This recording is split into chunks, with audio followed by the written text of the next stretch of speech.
हरी हे एक साधेभोळे गृहस्थ होते. ते नगरच्या रस्त्याच्या कडेला फुटपाथावर आपल्या पत्नीसोबत राहत असत. वयानुसार ते दोघंही आता वृद्ध झाले होते. त्यांच्या कुटुंबात 2 मुले, सुना आणि नातवंड असा मोठा परिवार होता. परंतु आपल्या मुलासुनांच्या वागण्याला कंटाळून ते घर सोडून निघून आले होते. तेव्हापासून ते रस्त्याच्या कडेला राहत होते. ते बस स्थानक आणि रेल्वे स्टेशनवर गाणी गाऊन पैसे कमवत असत. लोक त्यांचे गाणे खूप आवडीने ऐकत, कारण वृद्ध असूनही ते अतिशय सुंदर गात असत. एक दिवस ते गाणे गात होते तेव्हा काही लोकांनी त्यांना म्हणाले, "अरे बाबा, तुम्ही किती छान गाता," असे म्हणत लोक त्यांचा व्हिडिओ बनवू लागले. हरी म्हणाले, "बाळा, काळ सगळं काही शिकवतो. पूर्वी मी आवडीने गायचो, आज दुःखी होत गातोय. पोटाचा प्रश्न आहे. आता माझे वय कष्टाचे काम करण्यासारखे राहिलेले नाही, म्हणून मी माझ्या आवाजाचा वापर करत आहे, जेणेकरून मी माझ्या पत्नीला भाकरी देऊ शकेन." पण म्हातारपणात शरीर तरी कुठे साथ देते. त्या वृद्ध माणसाचे नाव हरी होते आणि ते स्वभावाने अत्यंत दयाळू होते. बस स्थानकावरील एक माणूस त्यांना म्हणाला, "बाबा, इतकी थंडी आहे, पण तुम्ही स्वेटर किंवा टोपी असे काहीच घातले नाही. तुम्हाला थंडी नाही का वाजत?" हरी यांनी आपले डोळे पुसत उत्तर दिले, "थंडीही वाजते आणि भूकही लागते बेटा, पण या दोघांच्या लढाईत भूक नेहमी जास्त छळते, म्हणून थंडीकडे दुर्लक्ष करून पोटासाठी बाहेर यावेच लागते." लोक त्यांना म्हणाले, "बाबा, तुम्ही रडू नका. ज्याचे कोणी नसते त्यांचा देव असतो." असे म्हणून तिथे असलेल्या प्रत्येकाने हरी यांना थोडे थोडे पैसे दिले. हरी यांनी सर्वांचे आभार मानले आणि ते पुढे निघून गेले. हरी रोज बस स्थानक आणि रेल्वे स्टेशनवर गाणी गाऊन पैसे मागत असत. पण एक मुलगी त्यांना रोज पैसे देण्याऐवजी जेवण द्यायची. त्या दिवशी जेव्हा ती मुलगी हरींना जेवण देऊ लागली तेव्हा त्यांनी तिच्याकडे पैसे मागितले. मुलीने विचारले, "काय झाले बाबा, आज भूक लागली नाही का?" तेव्हा हरी डोळ्यात पाणी आणून म्हणाले, "बाळा, तू तर रोज मला जेवण देतेस. एकट्याने जेवायला माझे मन मानत नाही, म्हणून मी तुझे जेवण जपून ठेवतो. पण तुझ्या आजीपर्यंत पोहोचेपर्यंत हे जेवण खराब होऊन जाते आणि दिवसभरात एवढीच कमाई होते की फक्त एका माणसाचे पोट भरू शकेल. म्हणून बाळा, आज मी तुझ्याकडे पैसे मागितले आहेत." त्या मुलीने हरी यांचे म्हणणे मान्य केले. पण तिच्या मनात विचार आला की हे खरे बोलत आहेत की खोटं, कोणास ठाऊक. कदाचित पैसे कमवण्याची ही नवीन पद्धत असावी. रेल्वेच्या शेवटच्या स्टेशनवर सर्वजण उतरले आणि त्यांच्यासोबत ती मुलगी, जिचे नाव प्रिया होते, ती सुद्धा उतरली. सत्य जाणून घेण्यासाठी तिने हरीचा पाठलाग करायचे ठरवले. तिने पाहिले की स्टेशनच्या बाहेर एका झाडाखाली एक ताडपत्री बांधलेली होती. ज्याच्या आत हरी गेले, तिथे एक वृद्ध महिला बसली होती, जी दिसायला खूप अशक्त होती आणि कित्येक दिवसापासून भुकेलीही वाटत होती. पण त्या आजीसोबत बसून पैसे मोजू लागले. त्यांची ही अवस्था पाहून प्रियाच्या डोळ्यात पाणी आले. प्रिया इंटरनेटवर एक मदतीचे चॅनल चालवत होती आणि एका सामाजिक संस्थेशी जोडलेली होती.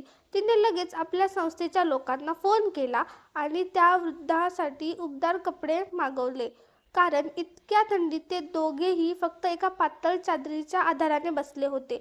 ती ताडपत्री सुद्धा इतकी पातळ होती की त्यातून त्यांचा थंडीपासून बचाव होणे कठीण होते.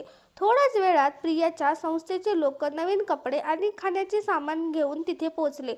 लोकांना तिथे पाहून हरी चकित झाले आणि प्रियाला म्हणाले, "काय झाले बाळा, तू इथे?" "मी तुझ्याकडे पैसे मागितले म्हणून तू कदाचित हे पाहायला आली असशील की मी खरे बोलले होते की खोटे. बघून घे, मी काहीही खोटे बोललो नव्हतो. आम्ही गरिबांच्या नशिबात 2 वेळची भाकरी तरी सोडच, पण अंगावर घालायला एखादा धड कपडाही नसतो." असे म्हणत हरी रडू लागले. "अहो बाबा, रडू नका. मी तुमच्यासारख्या लोकांच्या मदतीसाठीच आहे. मी तुम्हाला रोज बस स्थानकावर पाहायचे, पण आज तुमच्या मदतीच्या हेतूने मी तुमचा पाठलाग केला. बाबा, हे घ्या, तुम्हा दोघांसाठी काही उबदार कपडे, आणि आत्तापासून तुम्ही लोक इथे राहणार नाही. चला, तुम्ही दोघे आमच्यासोबत." हरींनी आश्चर्याने विचारले, "पण कुठे बाळा?" "बाबा, आमच्या वृद्धाश्रमात, जिथे तुमच्यासारखे अनेक लोक राहतात. तुम्हाला तिथे कोणताही त्रास होणार नाही." प्रिया त्यांचा हात धरत म्हणाली, "पण बाळा, जर मी चुकीचा नसेन तर तिथे राहण्याचे काही खर्च असतात ना? कारण आम्ही ऐकले आहे की खर्चाशिवाय तिथे राहायला मिळत नाही, आणि जेव्हा त्यांची मुले खर्च देत नाहीत तेव्हा ते त्यांना बाहेर काढून देतात." "बाळा, उद्या असे व्हायला नको की काही दिवस ठेवल्यानंतर आम्हाला तिथूनही काढून दिले जाईल आणि ही जागाही आमच्या हातातून जाईल. खूप कष्टाने मी ही ताडपत्री मिळवली आहे. मला तर वाटते की तुम्ही उबदार कपडे दिलेत बस. आम्हाला आता दुसरे काही नको. आम्हाला इथे कोणतीही अडचण नाही. हरींनी हात जोडून प्रियाला विनंती केली. अहो बाबा, तिथून तुम्हाला कोणीही काढणार नाही, कारण तुम्हा लोकांच्या खर्चासाठी आम्ही वर्गणी जमा करतो. तुम्ही हा विचार करू नका आणि आमच्यासोबत चला. पण बाबा, तुमच्या कुटुंबात दुसरे कोणी नाही का? म्हणजे तुमची मुले कुठे आहेत? प्रियाने विचारले. हरी ओल्या डोळ्यांनी म्हणाले, आता काय सांगू बाळा, आमची 2 मुले आहेत आणि ती सर्व चांगली कामेही करतात. पण आम्ही आता कोणाच्याही उपयोगाचे उरलो नाही ना. मग ती आता आमच्या कामाला काय येतील? हे सर्व ऐकून प्रियाला खूप वाईट वाटले. बाबा, मुले जेव्हा लहान असतात तेव्हा ती सुद्धा कोणाच्याही कामाची नसतात. पण तरीही आई वडील आपले सर्व काम सोडून त्यांच्याकडे लक्ष देतात. त्यांचे भविष्य घडवण्यासाठी आई वडील इतके कष्ट करतात की त्यांच्या चपला झिजतात. आणि तीच मुले मोठी झाल्यावर त्याच आई वडिलांना ओझे समजून स्वतःपासून दूर करतात. माहीत नाही आपली संस्कृती कुठे हरवत चालली आहे. एक तो काळ होता जेव्हा श्रावण बाळाने आपल्या अंध आई वडिलांना ओझे मानले नव्हते आणि एक आजचा काळ आहे. प्रियाने पाणवलेल्या डोळ्यांनी म्हटले. बाळा, तू खरं बोललीस. आजच्या युगाच्या विचारांमध्ये तू सुद्धा एक चांगली व्यक्ती आहेस, हरी म्हणाले. त्यानंतर ते सर्वजण एका आश्रमात पोहोचतात. तिथे दोघांच्या राहण्याची व्यवस्था आधीच केलेली असते. दोघे तिथे आरामात राहत होते. पण एक दिवस हरींनी तिथे असे काही पाहिले की त्यांच्या पायाखालची जमीनच सरकली. त्यांना आपल्या डोळ्यांवर विश्वासच बसत नव्हता. हेमा, पटकन आपली पुरचुंडी बांध. आपल्याला गपचूप इथून निघावे लागेल, ते सुद्धा आत्ताच्या आत्ता. पण का? रात्री खूप झाली आहे. आपण कुठे जाणार? अचानक काय झाले ते तर सांगा, हेमाने विचारले. आता काहीही सांगण्याची वेळ नाही. मी सर्वांच्या झोपण्याची वाट पाहतोय. तू फक्त सामान बांध आणि चल इथून, हरी घाईघाईत म्हणाले. मग दोघेही रात्रीच्या अंधारात तिथून गुपचूप बाहेर पडले आणि परत त्याच झाडाच्या ठिकाणी पोहोचले. तिथे गेल्यावर त्यांना दिसले की ते झाड कापले गेले आहे आणि त्या जागी पार्किंग बनवण्यात आले होते. तिथे अनेक गाड्या उभ्या होत्या. आता आपण कुठे जाणार माहीत नाही. तुम्हाला अधूनमधून कसले दौरे येतात? आपण तिथे किती छान होतो. राहण्या खाण्याची देवाने किती चांगली सोय केली होती. पण आपण पुन्हा या थंडीत इथे राहायला आलो. हेमा डोळ्यात पाणी आणून म्हणाला. हेमा, मी तिथून का आलो याचे कारण जर तुला समजले ना, तर तू सुद्धा म्हणशील की मी जे केले ते योग्यच होते. म्हणजे? जरा स्पष्ट सांगा, हेमांनी विचारले. म्हणजे हे की जी मुलगी आपल्याला इथून घेऊन गेली होती ती दुसरी कोणी नसून दिलीपची मुलगी आहे. तुला तर माहीतच आहे दिलीप आपल्याशी कसा वागायचा आणि तो काय विचार करत होता. आता त्याने आपल्या मुलीलाही तेच शिकवले असेल. एक वेळ तर आपण तिथून पळालो, पण प्रत्येक वेळी पळता येईलच असे नाही. मला तर वाटते आपण हे शहर सोडून निघून गेले पाहिजे, हरी म्हणाले. काय? ती दिलीपची मुलगी होती? पण तुम्हाला कसे माहीत? जेव्हा आपण तिला शेवटचे पाहिले होते तेव्हा ती खूप लहान होती. मग तुम्ही तिला कसे ओळखले? हेमाने रडत विचारले. हरी म्हणाले, त्या दिवशी आपल्याला वृद्धाश्रमात सोडल्यानंतर जेव्हा ती तिथून निघाली तेव्हा मी तिचे आभार मानण्यासाठी तिच्या मागे गेलो होतो. तेव्हा मी तिला वृद्धाश्रमाच्या प्रवेशद्वाराबाहेर दिलीपशी बोलताना पाहिले होते. तिथल्या लोकांशी चौकशी केल्यानंतर समजले की तो तिचा बाप आहे. मग मला समजायला वेळ लागला नाही की ही मुलगी माझ्याशी इतके गोड गोड का बोलत आहे. नक्कीच तिच्या बापाने तिला पाठवले असेल, हरी म्हणाले. पण ती आपल्याला ज्या आश्रमात घेऊन आली होती ते तर खरे होते ना, हेमाने विचारले. हरी म्हणाले, त्याचा काय फरक पडतो? आता आपला विश्वास जिंकण्यासाठी हे सर्व तर करावंच लागेल ना. आणि कोणास ठाऊक यानंतर ते लोक आपली काय दुर्गती करण्याचा विचार करत असतील. चल हेमा, घाई कर. आपल्याला रातोरात हे शहर सोडून जावे लागेल, हेमा घाबरून म्हणाल्या. अहो म्हातारपणात तुमची बुद्धी फिरली आहे की काय? आपले वय जाणूनही तुम्हाला वाटते का की आपण चालत हे शहर सोडू शकू, तेही रात्रीच्या अंधारात? वाटेत पोलिसांनी अडकले तर चोर दरोडेखोर समजून आपल्याला आत टाकतील. हो, तुझेही म्हणणे बरोबर आहे. चल इथेच रस्त्याच्या कडेला थोडा वेळ आराम करूया. उजेड झाला की सकाळी निघू. असं म्हणत हरी आणि हेमा तिथेच बसले आणि जुन्या आठवणीत हरवून गेले. दिलीप आणि राहुल हे 2 भाऊ आणि हरी आणि हेमा असे सर्वजण एकत्र राहत होते. हरी हे शहराच्या मध्यभागी एक खूप मोठे हॉटेल चालवत असत. हरी आणि त्यांची मुले हॉटेल सांभाळत. हॉटेलमध्ये नेहमी इतकी गर्दी असे की ते लोक आळीपाळीने घरी विश्रांती घ्यायला जात असत. हेमा रोज त्या तिघांची वाट पाहत असे. त्यांचे कुटुंब खूप आनंदी होते आणि पैशांची काहीच कमतरता नव्हती. घराच्या प्रत्येक कामासाठी नोकर होते, पण स्वयंपाक मात्र हेमा स्वतःच करत असे. त्यांची तब्येत वारंवार खराब असायची, तेव्हा स्वयंपाकासाठी बाई ठेवण्याबद्दल बोलले जाई, पण हेमा नकार देत असे. इतर कामांसाठी नोकरानी होती, पण जेवण बनवणे आणि वाढणे हे हेमाच करत असे. असाच वेळ निघून गेला आणि दोन्ही मुलांची लग्ने झाली. सोनी आणि अंजली आधी तर मिळून मिसळून राहत होत्या, पण हळूहळू आपसातील भांडणे वाढत गेली आणि कुटुंब आतून पोखरले गेले. साध्या साध्या गोष्टीवरून भांडणे होऊ लागली. हे सर्व पाहता हरी आजारी राहू लागले आणि लवकरच त्यांनी अंथरूण धरले. त्यानंतर तर परिस्थिती अधिकच बिघडत गेली.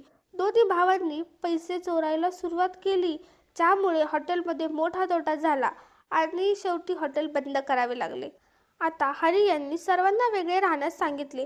त्याच घरात सर्वांनी आपले हिस्से वेगळे केले आणि सर्वजण वेगवेगळे राहू लागले. सर्वात मोठा प्रश्न हा उभा राहिला की आई वडील कुठे राहणार.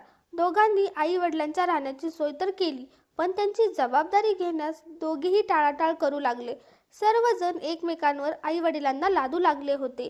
ज्या हॉटेलला हरी यांनी इतक्या उंचीवर नेले होते, आज त्या हॉटेलचे नामोनिशाणही उरला नव्हता. दोन्ही मुलांनी दुकानाचे पैसे हडप करून काही दिवस घरात जमाही केले होते, पण हरी तर नुकतेच आजारपणातून उठले होते. आजारपणामुळे त्यांचे बरेच पैसे खर्च झाले होते. दोन्ही मुलांनी असा निर्णय घेतला की ते दोघं प्रत्येकी 6 महिने आई बाबांना आपल्याकडे ठेवतील. आई वडील राहतील तर याच घरात. फक्त खाण्यापिण्याचा खर्च 6 महिने एक एक मुलगा उचलेल. हरी आपल्या कुटुंबाची अशी अवस्था पाहून फक्त रडत असत, पण हतबलतेमुळे आपले अश्रू पुसून घेत असत. सर्वात आधी त्यांना ठेवण्याची पाळी मोठ्या मुलाची आणि सुनेची आली, पण सोनी तर त्यांच्यावर चिडलेलीच असायची. हेमांना वाटायचे की आपण असे काय केले आहे ज्यामुळे सून आपल्याशी असा व्यवहार करते. हेमा वर्षानुवर्ष मुलांच्या आणि पतीच्या खाण्यापिण्याची काळजी घेत आल्या होत्या. कोणाची हिंमत नव्हती की त्यांच्या सेवेत काही कमतरता काढेल. पण आज ते दोघं आपल्याच घरात अनोळखी लोकांसारखे राहत होते. एक दिवस सकाळी सोनी हेमांना म्हणाली, बघा आई, आता आपण काही श्रीमंत तर उरलो नाही आहोत, त्यामुळे असे बसून खाण्याचा तर प्रश्नच येत नाही. घरची सर्व कामे तुम्ही कराल आणि बाहेरची कामे बाबा करतील, तेव्हाच तुम्हाला जेवण मिळेल. हे मासुनेचे हे बोचरे शब्द ऐकून घेतात आणि गप्पपणे स्वयंपाकघरात निघून जातात. त्या दिवसभर काम करत, पण तरीही सोनी त्यांना जेवण देताना हेच म्हणायची, माहित नाही काही लोक नशीब लिहून आणतात की काय, जे फुकटचे खातात आणि त्यांना भरवणारा स्वतःच भरडला जातो. सकाळी चहा मिळाल्यावर जर त्यांनी कधी दुसरा कप चहा मागितला तर चहाचे माहित नाही, पण टोमणे मात्र नक्की ऐकायला मिळायचे. कधी जर हेमानी स्वतःहून स्वयंपाकघरातून जेवण घेतले तर सून त्यांच्या हातातील ताट हिसकावून घ्यायची आणि त्यांना काठीने खूप मारायची. बिचारी हेमा तो सर्व मार मुकाट्याने सोसत असत. असेच दिवस जात राहिले आणि ते दोघं मुलगा सून अजूनच उद्धट आणि धोकादायक बनले. आता तर ते एक दिवस सोडून जेवण देऊ लागले आणि चहा सोबत एखाद दुसरे बिस्किट देऊन टाकायचे. ते म्हणायचे की त्यांची कमाई इतकी नाहीये, स्वतःचे पोट भरत नाही तर तुम्हाला कुठून भरू. आमच्यासाठीच घरात जेवण बनत नाहीये, पण ते स्वतःच्या खोलीत गपचूप बाहेरून आणून खात असत. हरी आणि हेमा दोघेही गपचूप रडत असत, पण एकमेकांसमोर रडत नसत.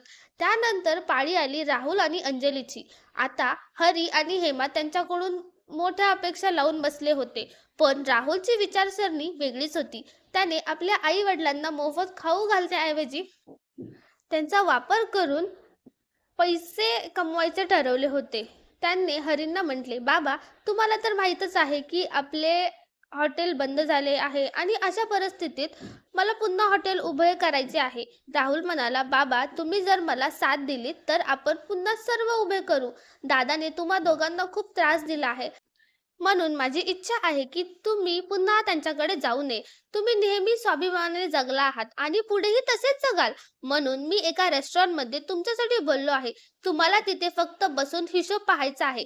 ज्याच्यासाठी तुम्हाला पगारही मिळेल आणि आईला स्वयंपाक करायला आवडते ना, तिच्यासाठी तिथे आचारी म्हणून नोकरी शोधली आहे. आपण सर्व मिळून काम करू आणि पैसे कमवले की पुन्हा आपले हॉटेल उघडता येईल. राहुलचे बोलणे ऐकून हरी आणि हेमांना आनंद झाला. त्यांना वाटले की चला, एका मुलावर तरी आपले चांगले संस्कार केले आहेत. या विचाराने ते तयार झाले. हरी आणि हेमा या वयातही पूर्ण मेहनतीने काम करू लागले. हरी राहुलच्या शब्दांवर विश्वास ठेवून कष्ट करत होते, तर इकडे राहुल आणि अंजली आपला बेत यशस्वी होताना पाहून खूप आनंदी होते. ते दोघं आई वडिलांच्या पैशांवर मजा मारत होते.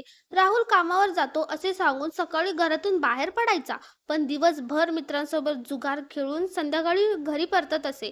एक दिवस हरी यांनी त्याला जुगार खेळताना पाहिले. त्यांनी घरी येऊन हेमाला सर्व काही सांगितले. चला, आपण त्यांच्याशी बोलूया. आपला मुलगा कोणत्या चुकीच्या संगतीत तर नाही ना, असा विचार करून ते जसे बोलायला गेले, तेव्हा जे काही त्यांनी ऐकले त्याने त्यांच्या पायाखालची जमीनच सरकली. राहुल म्हणत होता, अंजली, तुझ्या बुद्धीचे किती कौतुक करू तेवढे थोडेच आहे. दादाने तर त्यांना ओझे समजून आपले पैसे खर्च केले, पण आपण त्यांच्याचकडून आपले खिसे भरत आहोत. ते काम करत आहेत आणि आपण आराम करत आहोत. आता फक्त त्यांना असेच मूर्ख बनून हे पूर्ण घर आणि हॉटेलची जमीन आपल्या नावावर करून घ्यायची. दादाकडून स्वस्त किमतीत विकत घेऊन आपण खूप कमवू आणि जर त्यांनी जास्त नखरे केले तर आजकाल म्हातारपणात लोक वेड्यासारखे वागतातच. आपण त्यांना वेड्यांच्या हॉस्पिटलमध्ये पाठवून देऊ, म्हणजे त्यांच्यापासून सुटकाही होईल. हे बोलून ते दोघे हसू लागले. हरी आणि हेमांनी लगेच घर सोडले. त्यांना घर किंवा जमीन काहीही नको होते. अशा मुलांचे तोंड पाहण्यापेक्षा रस्त्यावर राहणे त्यांना बरे वाटले. तेव्हापासून त्यांचे दिवस रस्त्यावरच जात होते.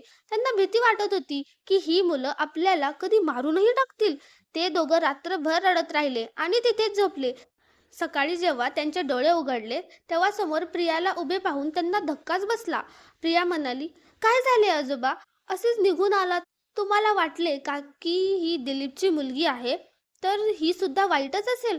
आजोबा हा शब्द ऐकून ते दोघे आश्चर्याने प्रियाकडे पाहू लागले.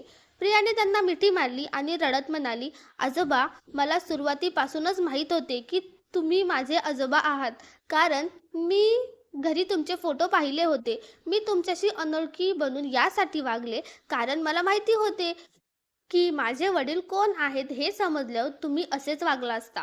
पण आजोबा, जसे तुम्हाला माझे वडील कोण आहेत हे समजले, तसेच हे सुद्धा समजून घ्या की मी आता माझ्या आई वडिलांसोबत राहत नाही.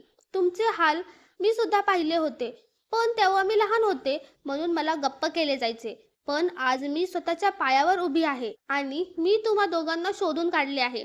प्रिया पुढे म्हणाली, आजोबा, माझे आई वडील आणि काका काकू सर्वांना असे वाटते की तुम्ही मरण पावले आहात, जेणेकरून ते हॉटेलच्या जमिनीवर आरामात राहू शकतील. पण त्यांना माहीत नाही की आता रस्त्यावर राहण्याची पाळी त्यांची येणार आहे. काय म्हणतेस बाळा? आम्हाला काहीच समजत नाहीये, हरी यांनी विचारले. तेव्हा प्रियाने त्यांना मोबाईलवर एक व्हिडिओ दाखवला. बघा, तुम्ही जेव्हा गाणे गात होता तेव्हा कोणीतरी त्याचा व्हिडिओ बनवून इंटरनेटवर टाकला होता. त्यामुळे तुम्ही आता प्रसिद्ध झाला आहात आणि कोट्यवधी लोक तुम्हाला ओळखू लागले आहेत. आता तुम्हाला रस्त्यावर राहण्याची गरज नाही.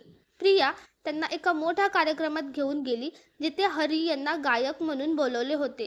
तिथे लोक त्यांच्यासोबत फोटो काढण्यासाठी गर्दी करू लागले.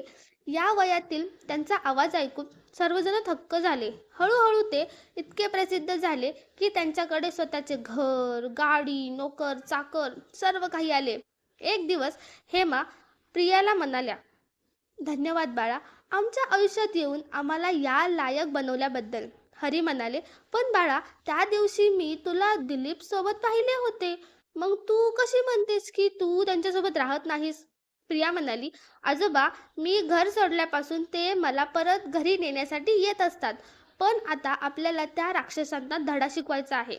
ज्या आई वडिलांना त्यांनी ओझे समजून बाहेर फेकले, आज त्याच लोकांची एक झलक पाहण्यासाठी ते तरसले पाहिजेत. आई वडील म्हणून तुम्हाला हे आवडणार नाही, पण त्यांना धडा शिकवणे गरजेचेच आहे. नाहीतर प्रत्येक मूल आपल्या आई-वडिलांशी असेच वागेल. काही दिवसांनी प्रिया घरी पोचली. तिला पाहून दिलीप म्हणाला, "आलीस का बाळा?" आई-वडील आपल्या मुलांचे कधीच वाईट इच्छित नाहीत. त्यावर प्रिया रागात म्हणाली, "पण मुले तर आई-वडिलांचे वाईट करतात ना बाबा?" "मी माझे नाही, तर तुम्ही आजोबा-आजींसोबत जे केले त्याबद्दल बोलत आहे." दिलीप म्हणाला, "बाळा, जे झाले ते झाले. ते लोक खूप स्वार्थी होते. आता मेल्यानंतर कशाला त्यांची निंदा करायची?" प्रिया हसून म्हणाली, "तुम्हाला कोणी सांगितलं की ते मेले आहेत?" प्रियाने आपला मोबाईल दाखवला. तेव्हा तिथला बंगला आणि गाडी पाहून सर्वांच्या पायाखालची जमीनच सरकली. त्यानंतर प्रियाने हरी आणि हेमांना बोलवले. त्यांची आलिशान गाडी घरासमोर येऊन थांबली. तेव्हा सर्वांचे डोळे चकित झाले. हरी रागात म्हणाले, "आम्ही खरोखरच खूप स्वार्थी होतो. म्हणूनच आम्हाला स्वार्थांच्या गोष्टी समजल्याच नाहीत. आज मी एक स्वार्थाची गोष्ट सांगणार आहे. या घरात माझ्या नातीशिवाय इतर सर्वांनी आपापली सोय दुसरीकडे करून घ्यावी. एका आठवड्यानंतर इथे माझे ते जुने कुटुंब असेल ज्याचे सर्वजण उदाहरण द्यायचे. आणि जर आठवड्याभरात तुमची सोय झाली नाही, तर जिथे आम्ही इतके दिवस राहिलो ती जागा अजूनही तिथेच आहे. तिथे जाऊन राहा. म्हणजे तुम्हाला समजेल की स्वार्थी लोक आत्तापर्यंत कसे जगत होते." वडिलांचा तो कठोर आवाज ऐकून सर्व गप्प झाले. दोन्ही मुले आणि सुना आई वडिलांच्या पाया पडू लागल्या. पण प्रियाने रागात सर्वांचे सामान घराबाहेर काढले आणि घराला कुलूप लावले. दिलीप म्हणाला, "प्रिया, तू आमची मुलगी आहेस. तू आमच्याशी असे कसे वागू शकतेस?" प्रिया म्हणाली, "बाबा, जेव्हा आजोबांनी हे घर माझ्या नावावर केले आहे, तेव्हा मी काहीही करू शकते. आता आपले सामान उचला आणि रस्त्यावर राहून बघा की आजोबा आजींनी तिथे आयुष्य कसे घालवले. तेव्हाच तुम्हाला त्यांच्या वेदनांची जाणीव होईल." असे म्हणत प्रिया आपल्या आजोबांच्या आजीच्या गाडीत बसून निघून गेली. काही काळानंतर प्रियाने स्वतःच्या पैशातून हॉटेलच्या जमिनीवर एक मोठे हॉटेल बांधले. हरी आणि हेमा तिथे मोकळ्या वेळेत जात असत. बाकी वेळ ते इंटरनेटवर आपले व्हिडिओ टाकत असत. त्यांचे आयुष्य आता खूप सुखात जात होते. तर दुसरीकडे त्यांच्या मुलाची अवस्था अत्यंत दयनीय झाली होती. जर तुम्हाला ही कथा आवडली असेल तर व्हिडिओला लाईक करा, शेअर करा. वृद्ध आई वडील हे घराचे ओझे नसून घराचा आशीर्वाद असतात. त्यांचा अपमान हा स्वतःच्याच विनाशाला आमंत्रण देण्यासारखा आहे.